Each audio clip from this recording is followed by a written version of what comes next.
the goal of this master class is to break down the process of painting a complex subject. I specifically chose something complex into simple steps that build on each other. The other goal is to demystify the painting process so that we can all immediately apply fundamental steps as well as master tips and techniques. We do not have to wait 29 years to do it. This is stuff we can use now.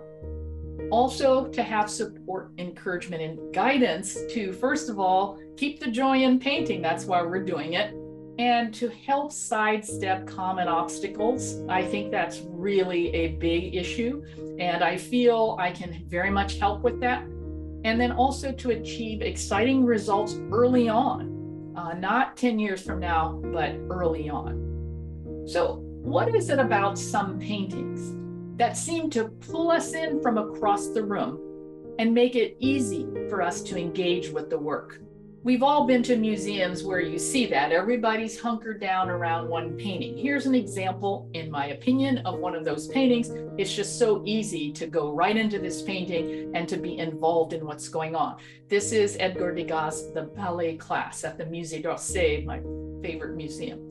So again, the composition draws us in, and we'll be talking about why that is and how we can use those compositional elements for our own paintings. What are the simplest concepts that we can use to achieve strong composition? There's always complicated things out there. What are the simple ones that will get us world-class compositions like what we see? Next slide, please.